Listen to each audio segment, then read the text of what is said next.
For the reflection today, I want to focus on the responsorial psalm. The refrain, "To you, O Lord, I lift up my soul." And the verse, "In you I trust, let me not be put to shame. Let not my enemies exult over me. No one who waits for you shall be put to shame." The psalm connects both readings. In the first reading, Tobit is ashamed of his blindness because in the theology of his day, sickness was a sign of sinfulness and disfavor with God.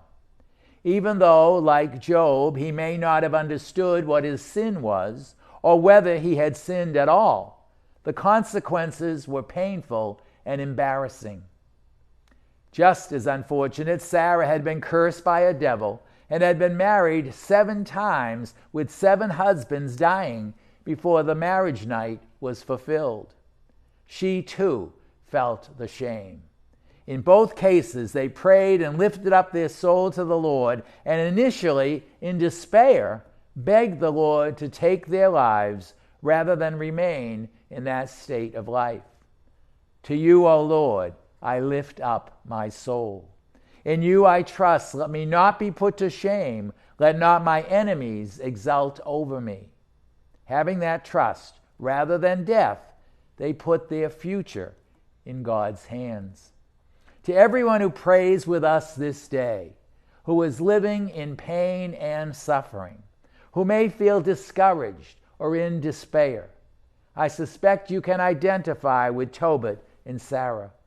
So too, in praying the psalm, may you identify with their prayer of optimism and hope.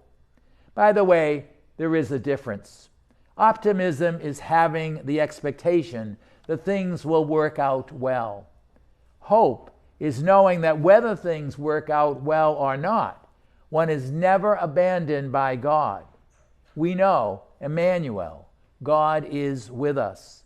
That hope is the power of the sacrament of the sick in times of severe illness or being close to death. Despite the optimism to wish for a good resolution, it is hope that assures us that we are not alone. Jesus is with us. He never abandons us. Never. To you, O Lord, I lift up my soul. In the gospel reading, that same assurance of the psalm connects the readings with Jesus' approach to the Mosaic law regarding heirs. He reaffirms that God in heaven is beyond any law or human law or definition. Jesus also affirms the resurrection of the dead, which he will experience later on.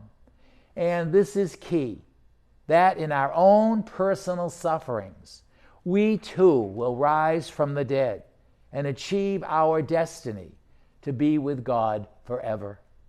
It is that hope that grounds our prayer. And let us pray together. To you, O Lord, I lift up my soul.